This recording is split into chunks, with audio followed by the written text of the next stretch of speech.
नमस्कार विद्यार्थी मित्रांनो. तुमचं स्वागत आहे आपल्या आवडत्या यूट्यूब चॅनलवर, ज्याचं नाव आहे एक्सप्लोरिंग बीजीज बाय सागर हिंगे. आजच्या लेक्चरमध्ये आपण फ्रिक्शन या चॅप्टरवरचा टास्क नंबर 1 हा सॉल्व्ह करणार आहे. ओके, त्याच्यामध्ये तुम्ही विचारले डाऊट 4, 6 आणि 8 असे 3 डाऊट विचारले, त्याच्यावरचे सोल्युशन आपण इथे डिस्कस करणार आहे. तर स्टार्ट करूयात प्रॉब्लेम नंबर 4ला. काय म्हणलं बघा प्रॉब्लेम नंबर 4मध्ये, a block A of mass 100 kg is resting on the another block of mass 200 kg as shown in the figure. ही फिगर दिली. पहिल्या बॉडीचं मास तुम्हाला 100 kg दिलं आहे, तर सेकंड बॉडीचं मास किती दिलं आहे 200 kg दिलं आहे. As shown in figure the horizontal rope is tied to the walls called seat. ह्या हॉरिझॉन्टल रोपने काय केलं आपण, ह्या बॉडी अपवर्ड बॉडीला काय केलं जॉईन केले. नंतर the coefficient of friction between A and B. A and B हा आपला फ्रिक्शन सरफेस आहे आणि इथला कोइफिशियंट दिला आहे 0.2. नंतर while the coefficient of friction between the B is around and ground आणि बीचा यांच्यामधला कोइफिशियंट ऑफ फ्रिक्शन 0.3 दिला आहे. The minimum force of start moving will be the B. तर आपल्याला बॉडी बी जर मूव्ह करायची असेल तर याच्यावरती किती फ्रिक्शन ॲक्ट होईल असा क्वेश्चन त्यांनी विचारलेला आहे. मग आता बघा, आपण जर इथे ही फिगर जर घेतली तर हा हॉरिझॉन्टल ब्लॉक्स इथं आपण हा रोप इथं जॉईन केलं आहे. नंतर हे दोन्ही सरफेस इथं रफ सरफेस आहे. ही सेकंड बॉडी, हिचं मास 100 kg आहे, तर हिचं मास जे आहे ते 200 kg दिलेलं आहे तुम्हाला. याच्यावरती आपल्याला फोर्स मॅक्झिमम अप्लाय करायचं आहे. आता जर आपण ह्या बॉडीला FBD मध्ये कन्वर्ट जर केलं तर तुमच्या लक्षात येईल इथं एक फ्रिक्शन फोर्स ॲक्ट होईल, या त्याला मी FA म्हणतो. आणि इथं हा जो ग्राउंड आहे त्यांच्यामध्ये आणखी एक फ्रिक्शन फोर्स ॲक्ट होईल, दॅट इज FB.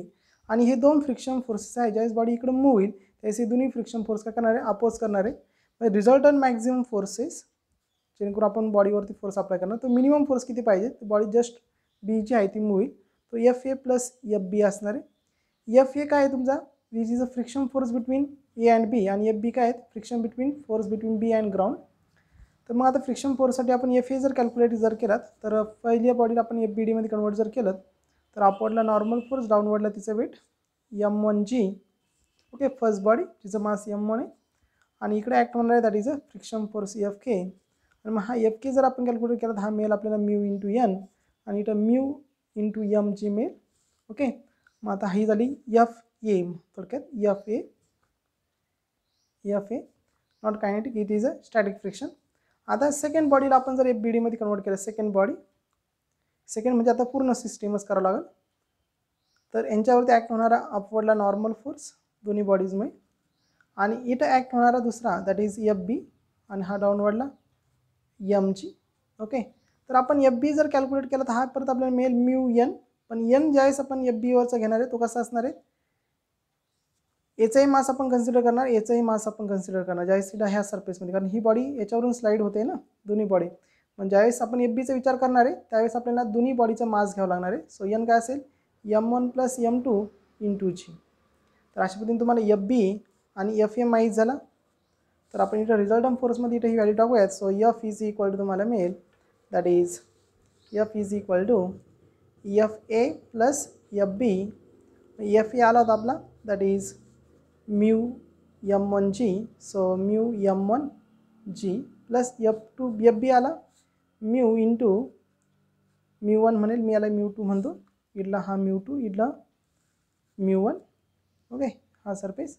सो म्यू2 into M1 plus M2 into G. आता तुम्हाला सगळ्या व्हॅल्यू माहीत आहेत. M1 किती दिलेला आहे तुम्हाला, तर M1 दिलेला आहे तुम्हाला दॅट इज 0.2 इंटू मास M1चं तुम्हाला माहिती आहे 100 इंटू G इज 10 प्लस आता म्यू2 तुम्हाला दिला आहे 0.3. किती दिला आहे 0.3. So 0.3 in bracket M1 plus M2 that is 300, M1 plus M2 into G. इथं असं राईट करायला पाहिजे M1 M2 into G. So into 10. तर बघा हे कॅल्क्युलेशन केल्यानंतर आपल्याला किती मिळेल, that is 10 into 1000 into 2 that is 200 plus this is 10 3000 आणि 3000 into 0.3 that is 300. सो तुम्हाला आन्सर इथं मिळेल, सॉरी 0.3 is 900 ना. सो 100 into 0.3 is 10 into घेऊयात वाटलं, 10 into 0.3 is 3 and 3 into 300 is 900. So तुम्हाला फायनली इथं आन्सर मिळेल that is required force 1100 newton, that is 1100. It is a friction force required to the body मी. कमीत कमी किती फोर्स लागेल मग ह्या बॉडी M2ला मूव्ह करण्यासाठी? तर 1100 दॅट इज 1100 न्यूटन्स एवढा फोर्स लागेल. This is solution number of problem number 4. Problem number 4चं सोल्युशन. आता प्रॉब्लेम नंबर 6 मध्ये काय म्हटलं बघा, a block of mass M place on a rough floor with lift. The coefficient of friction between blocks and floor is mu. When the lift falls freely, the block is pulled horizontally on the floor. What will be the force of friction? आता बघा इथं lift freely fall ज्यावेळेस होईल त्यावेळेस तुमचा normal force जो आहे तो नॉर्मल फोर्स किती असणार आहे? 0 असणार आहे. आणि ज्यावेळेस नॉर्मल फोर्स 0 असणार आहे त्यावेळेस तुमचा फ्रिक्शन फोर्स जो आहे तो म्यू एन आणि always directly proportional to the normal force. Normal force जर 0 असेल तर फ्रिक्शन फोर्स का होऊन जाईल? 0. तर इथं तुमचा आन्सर येईल दॅट इज नॉन ऑफ दिस, कारण आन्सर 0 पाहिजे तर इथं आन्सर यायला पाहिजे डी. ओके. आता प्रॉब्लेम नंबर 8 कडे जाऊयात आपण. Problem number 8. आता प्रॉब्लेम नंबर 8 मध्ये काय म्हटलंय बघा, प्रॉब्लेम नंबर 8.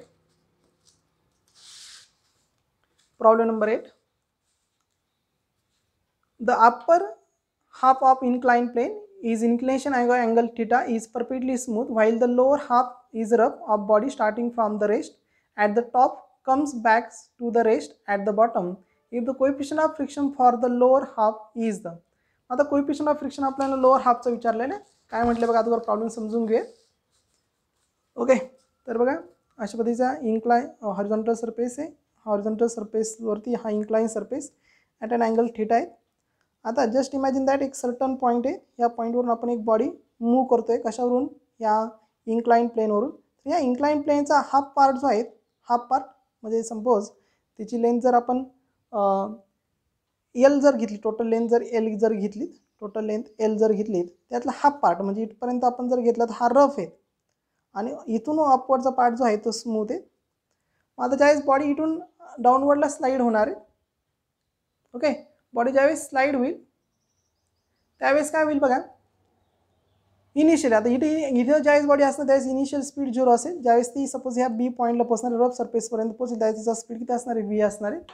मग according to kinematics third equation V² is equal to U² plus twice AS. Equation number first. मग आता आपण इथं जर बघितलं तर इनिशियल स्पीड किती आपला? इनिशियल स्पीड ह्या केसमध्ये इनिशियल स्पीड किती आपला? तर 0. V² is equal to U² plus twice AS. हे kinematics first equation. Initial speed 0 आहे. नंतर ॲक्सलरेशन, डाऊनवर्ड मोशनमध्ये ॲक्सलरेशन मिळतं आपल्याला जी sin θ हे आपल्याला माहीत आहे. त्यावेळेस ही बॉडी डाऊनवर्डला येईल त्यावेळेस ॲक्सलरेशन किती असणार आहे? तिथं समजा बॉडीची आहे हा जो ब्लॉक जो आहे तो इनिशियली ह्या पॉईंटपासून इथपर्यंत येईल त्यावेळेस इथं ॲक्ट होणार डाऊनवर्ड ॲक्सलरेशन किती असणार आहे? जी sin θ ह्या फॅक्टरमध्ये डाऊनवर्डला येतं. आणि यस तुमचं लेंथ किंवा डिस्प्लेसमेंट जे असेल ते L/2 असेल. हाफ ऑफ डिस्टन्स कव्हर करते. आपण इथं जर घेतलं V² is equal to U is 0 plus twice A is g sin θ into L/2. So 2 get cancel. So V² is equal to GL sin θ. अशा पद्धतीचं आपल्याला इक्वेशन मिळेल. या इक्वेशनला मी इक्वेशन नंबर 1 म्हणतो. आता ज्यावेळेस बॉडी इथं मूव्ह होणार आहे इथपर्यंत येईल, ज्यावेळेस बॉडी डाऊनवर्डला येणार आहे त्यावेळेस बॉडीचं जर आपण ॲक्सलरेशन जर कॅल्क्युलेट केलं, हा प्रोसेस तुम्हाला माहितीच ऑलरेडी. मी परत एकदा इथं ड्रॉ करतो एवढ्या हाफ पार्टसाठीच फक्त. आता बघा हा ब्लॉक हा रफ सरफेस असून ज्यावेळेस डाऊनवर्डला येईल तर डाऊनवर्डला इकडे ॲक्ट होणारा फोर्स पहिला mg, इकडे ॲक्ट होईल तो नॉर्मल फोर्स. लक्षात येते सर्वांच्या? इकडे ॲक्ट होईल तो नॉर्मल फोर्स. नंतर हा mgचा कॉम्पोनंट येईल थीटा इथं, दॅट इज mg cos θ. आणि हा त्याचा हॉरिझॉन्टल कॉम्पोनंट येईल mg sin θ. आणि आता बघ बॉडी डाऊनवर्डला इकडे ॲक्सलरेट होते त्यावेळेस इथलं हा रफ सरफेस इथं फ्रिक्शन क्रिएट करत. हा फ्रिक्शन असणार तुमचा Fk. आता रिझल्टंट मोशन जर घेतले आपण या केसमध्ये तर रिझल्टंट मोशन काय मिळेल? MA इज इक्वल टू याला MA ला सपोर्ट कोण करेल? mg sin θ. आणि अपोज कोण करेल? Friction force. फ्रिक्शन फोर्स काय असणार आहे? mg sin θ minus mu into n. आता इथं n किती झाला? mg cos θ. n ला बॅलन्स कोण करतं? mg cos θ. So n is equal to काय इथं? n is equal to mg cos θ आपल्याला माहिती आहे. मग इथं mg cos यांची व्हॅल्यू टाकून देऊयात. म्हणजे काय मिळेल? mg sin θ minus mu into mg cos θ. मग इथून mg आपण जर कॉमन जर घेतला तर काय होईल? sin θ minus mu cos theta. Already असं तिचं इक्वेशन आपण ज्यावेळेस बॉडी रफ सरफेसून डाऊनवर्डला येईल त्यावेळेस तिचं होणारं ॲक्सलरेशन. मग acceleration m get cancel, acceleration मिळेल तुम्हाला that is a is equal to g in bracket sine theta minus mu cos theta. हे अशा पद्धतीचं ॲक्सलरेशन आपण ऑलरेडी डिस्कस केलं आहे क्लासमध्ये. ओके, आता आपल्याला इथून हे किती डिस्प्लेसमेंट करेल असं हे कॅल्क्युलेट करताना म्हणजे L/2 एवढं डिस्प्लेसमेंट कॅल्क्युलेट करताना बॉडी ज्यावेळेस बॉटमला येते त्यावेळेस रेस्ट होते असं सांगितलेलं आपल्याला. म्हणजे ज्यावेळेस इथे येईल त्यावेळेस तिचं फायनल स्पीड किती असणार 0. मग परत कायनेमॅटिक्स थर्ड इक्वेशन करूयात. v² is equal to u² plus twice a into s. आता बघा ह्या केसमध्ये u किती असणार आहे तर u म्हणजे इथला v, पहिल्या केसमधला v. ओके, v1 म्हणूयात आपण त्याला v1². ओके, पहिल्या पार्टमध्ये याला आपण इथं v1 म्हणलं ना, सो याला v1 म्हणूयात v1. ओके, फायनल v2 किती असणार आहे तर 0 असणार आहे. फायनल स्पीड किती असणार आहे 0. ॲक्सलरेशन माहीत तुम्हाला, ॲक्सलरेशन आपण आताच कॅल्क्युलेट केलं g in bracket sine theta minus mu cos theta. Okay, मग आता हे सगळे इक्वेशन आपण इथे सबस्टिट्यूट करूयात. So v² is equal v² final speed 0 आहे is equal u² that is v1² minus plus 2a.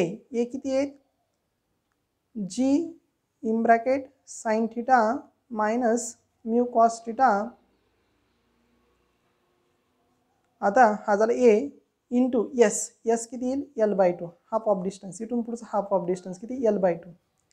आता परत इथं 2 काय होऊन जाईल कॅन्सल होऊन जाईल. इथं v1ची व्हॅल्यू टाकूयात GL साइन थिटा.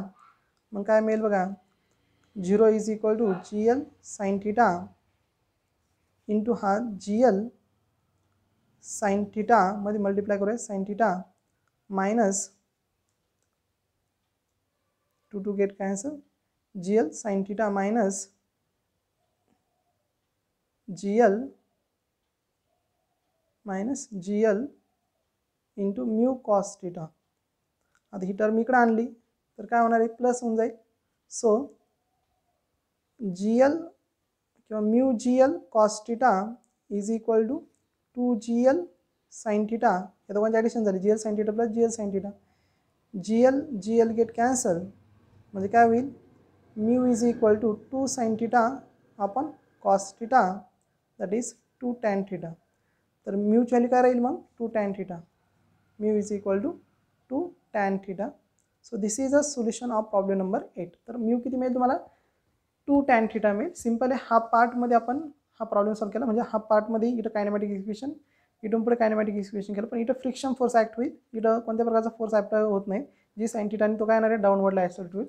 इथं तो ॲक्सेलरेट होईल g sine theta minus mu cos theta हा फॅक्टर. ओके, इथं म्यू कॉस हा फॅक्टर त्याच्यावरती काय होईल ॲक्ट होईल. तर मग आपण इथं जर ऑप्शन जर बघितलं तर mu is equal to 2 tan theta. So option number D is correct. तर डी काय तुमचं ह्या केसमध्ये करेक्ट आहे. अशामध्ये आपण आजच्या लेक्चरमध्ये टास्क 1 याच्यावरचं डाऊट सेशन किंवा लेक्चर आपण डाऊट घेतलेत. तुम्ही विचारलेले प्रॉब्लेम 4, 6 आणि 8 याच्यावरचे आपण डाऊट इथं घेतलेत. आजचं लेक्चर आपण इथं थांबवतोय. थँक्यू. पुढच्या लेक्चरमध्ये आपण फ्रिक्शनवरचा टास्क 2वरचे डाऊट क्लिअर करणार. थँक्यू.